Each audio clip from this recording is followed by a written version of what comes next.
Prepare to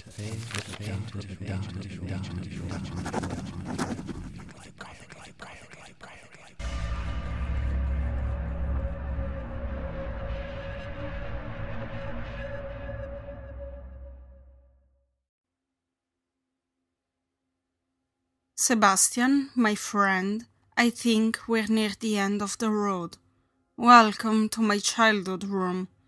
It turns out that there is a fucking monster under my bed. He looked at me skeptically. I took my arm from his shoulder and walked confidently to my childhood bed. I grasped the posts at the foot of it and pulled hard, pivoting the bed into the center of the room. Sebastian scuttled to the side. Beneath the bed lay a doorway. Perhaps a portal would be a better word.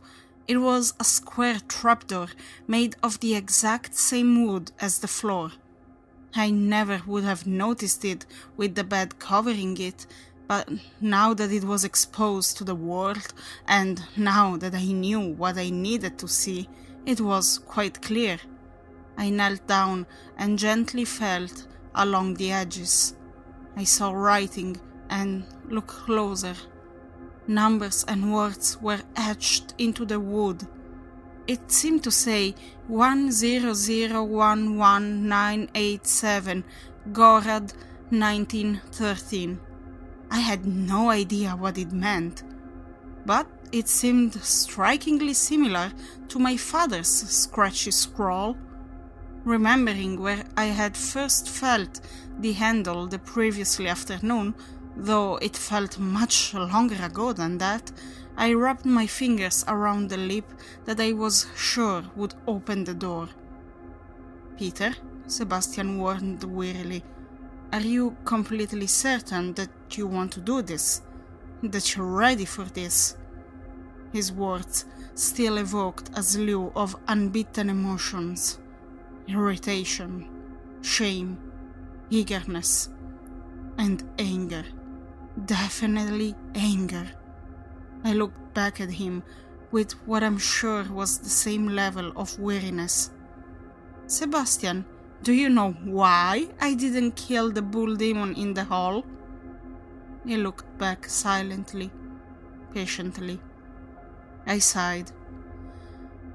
"My father taught me that I can't kill a demon while a demon still lives inside, that no weapon would work." I clenched and unclenched my fingers around the portal's handle, then looked down at the floor. I wouldn't have been able to kill that bull demon. Something tells me that, had I attempted it, things would have gone very, very badly for me. I looked back up at him. "I still have 2 demons living inside." He took this all in silently.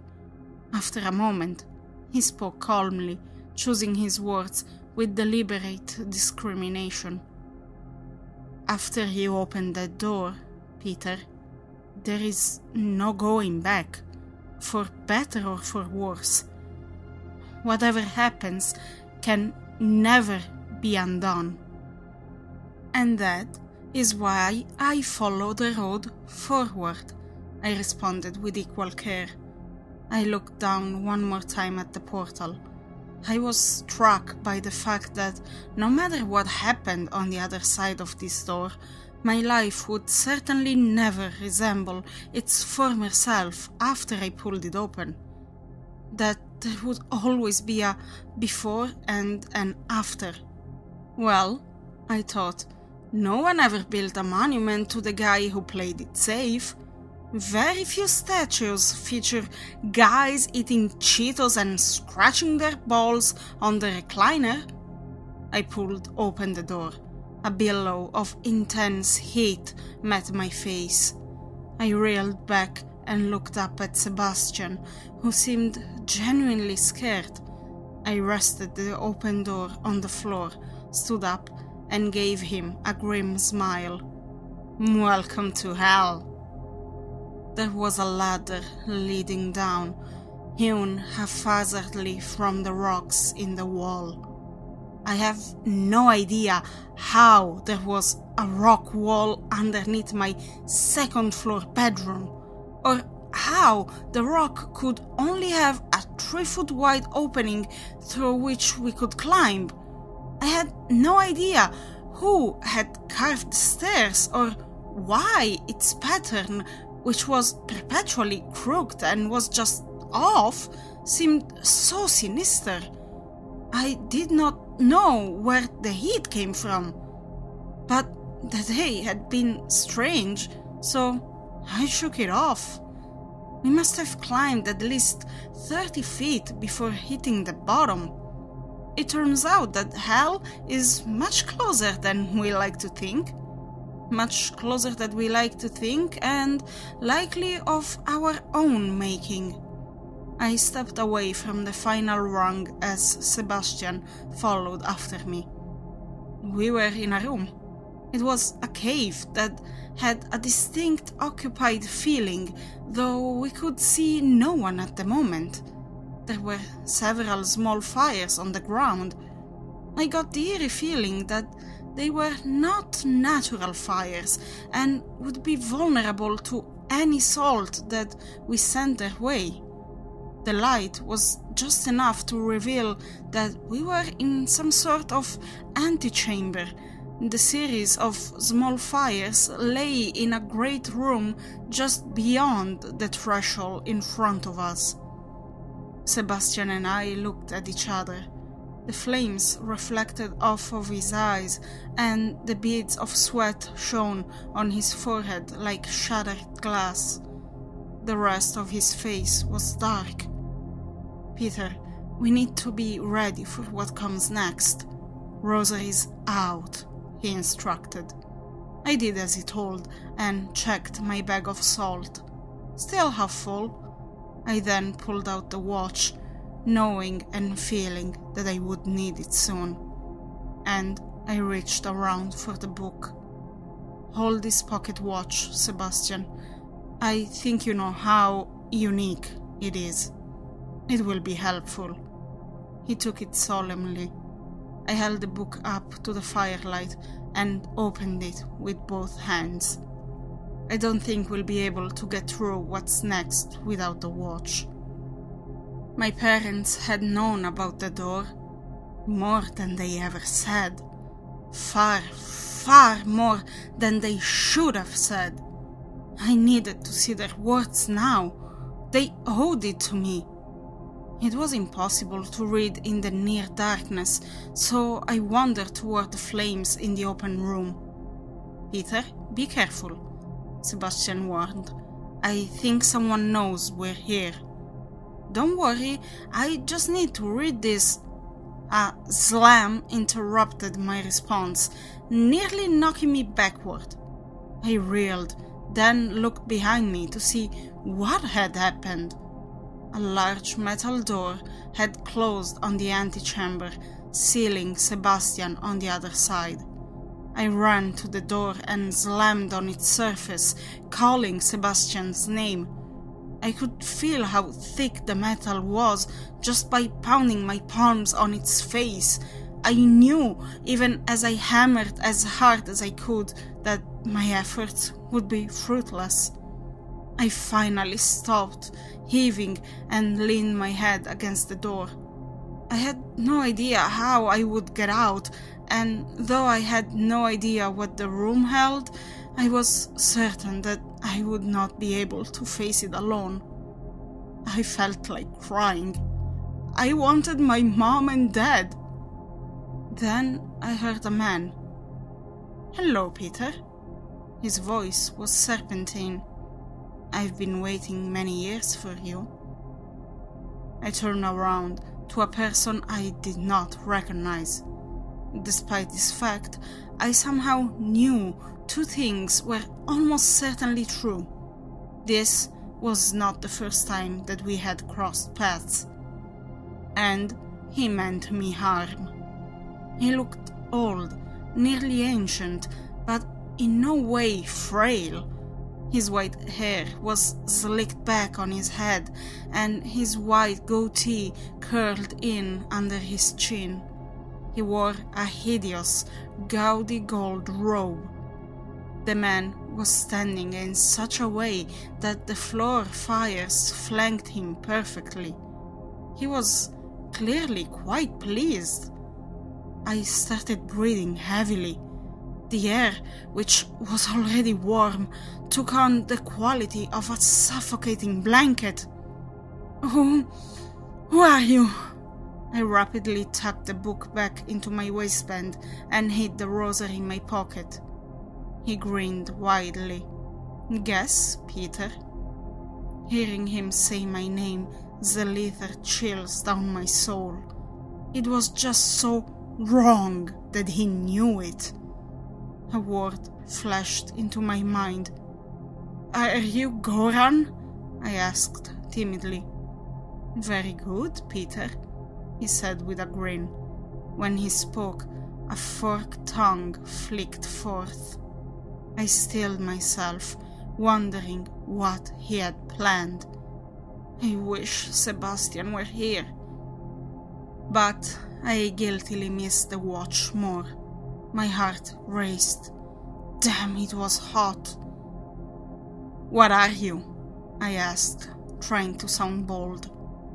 You know what I am, Peter. His eyes glowed yellow. But the other demons? Yes, all at work on my bidding, Peter. I am an elder. Things transpire because I wish, he said with a tone of finality. His words echoed menacingly throughout the room. I realized that I needed to start figuring out just what the hell was going on if I wanted any chance of getting back through that door.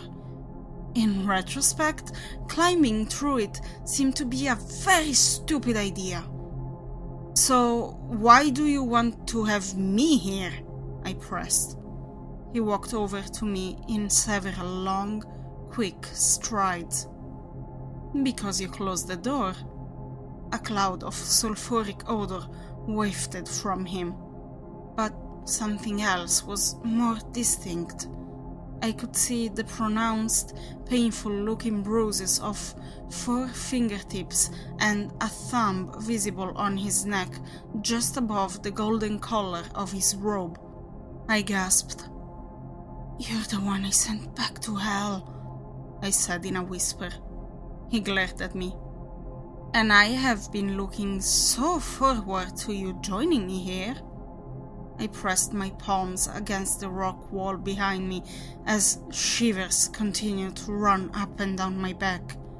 Everything felt so wrong. I was overwhelmed by the realization that my mistake in coming through the door was already far too long gone to fix. You said that I closed the door. A wicked smile curved up Goran's face. The grin seemed to derive its mirth from diminishing all joy around it. Yes, Peter, but now you've opened it again. He looked wistfully at the sealed metal door. You see, my lesser demons can slip through much more easily, in the same way that the smallest grains of sand slip so smoothly through closed fingers. But it has been so difficult for me to find an entrance. This house, though... He turned back to give me a sharp look. Your house is like a sieve. Due to a series of, let's say, procedures, over a series of years, the walls in between here and there have been much thinner.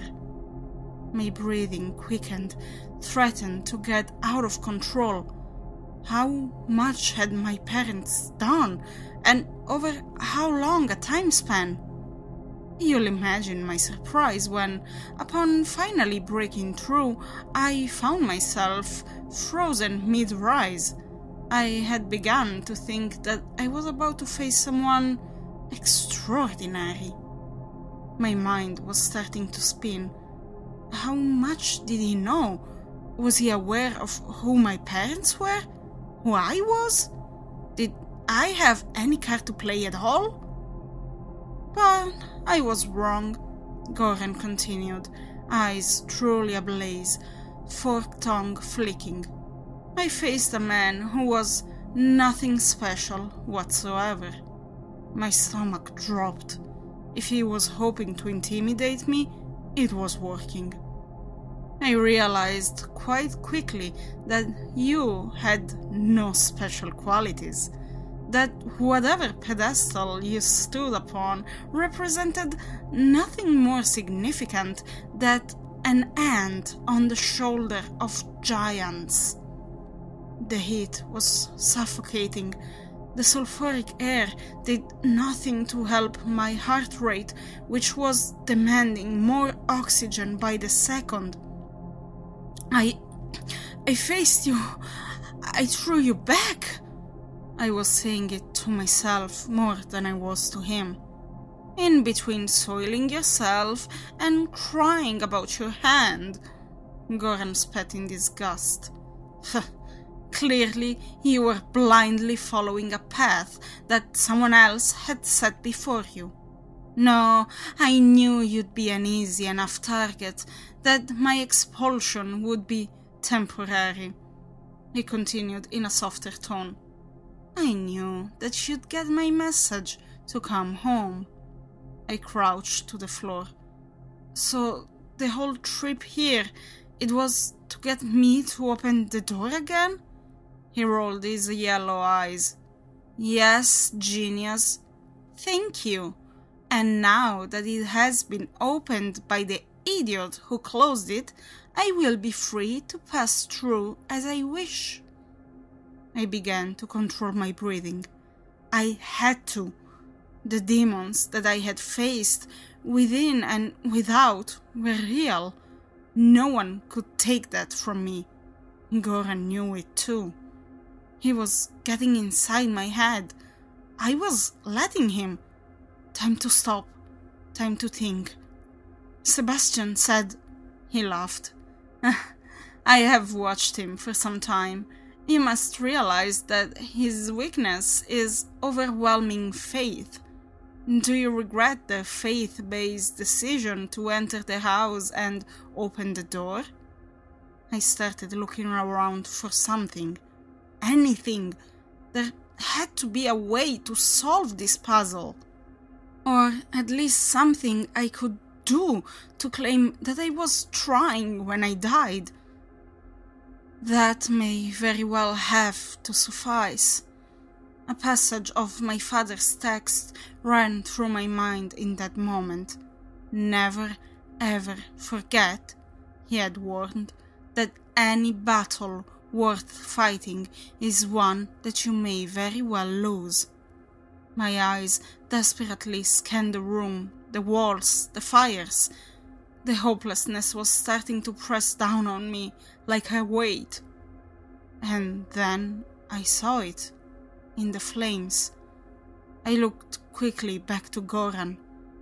Your lesser demons, they can pass back and forth? They can come back here after going into my house? He took 5 steps toward me. When he spoke, it was in the lower tone of 2 friends sharing a secret. Peter, if you're trying to distract me so that you can fetch it out of the fire, you're going about it all wrong. Come here. Dazed, I could think of nothing to do but follow him. My hands clutched the rosary in my pocket, but something told me not to use it yet, that I would regret showing the only advantage I had. And please, don't plan on using those beads against me, Peter. He turned to look at me as we walked. His face was serious. Believe me, I know how effective they were. The purplish marks stood starkly out in the firelight. And that is your disadvantage. I know how effective everything at your disposal is. Can you say the same about me?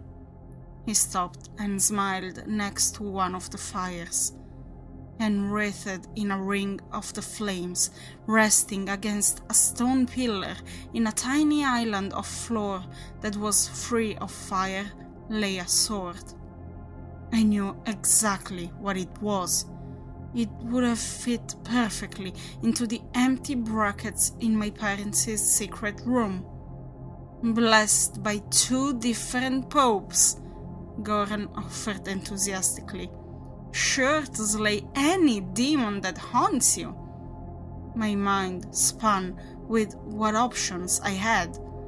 Half a bag of salt was enough to form a protective barrier, but nowhere near sufficient to cut into the huge ring of flame before me. Should I go for broke? Just sprint through the fire and take it, in hopes that it would catch him off guard?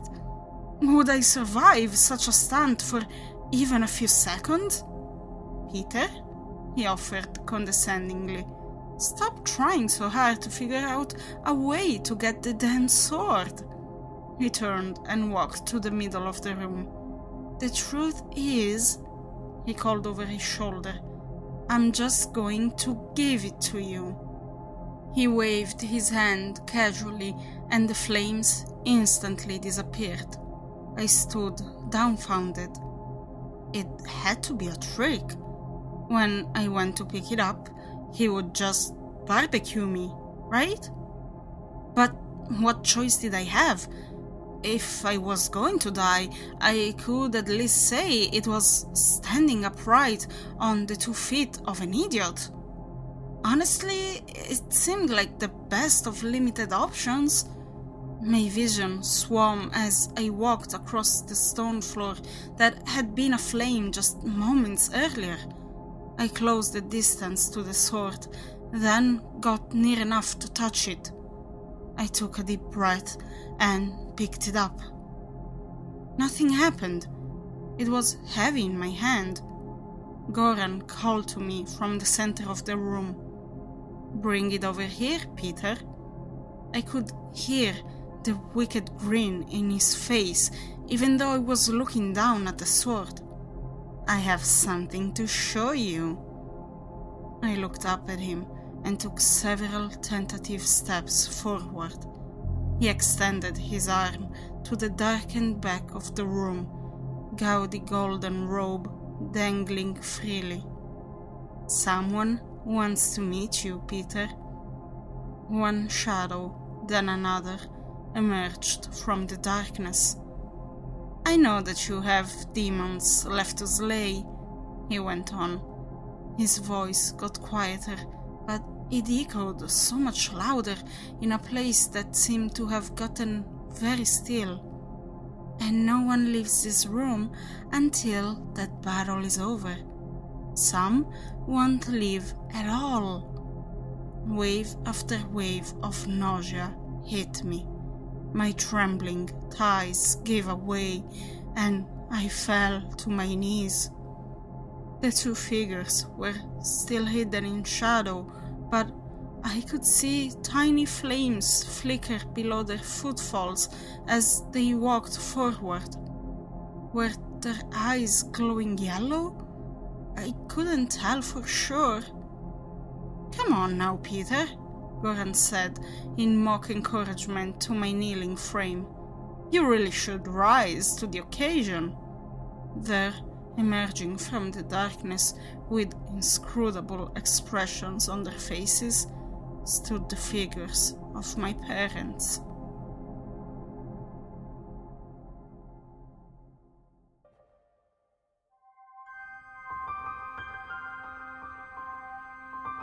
It's in the dustiest books that you may find the best stories.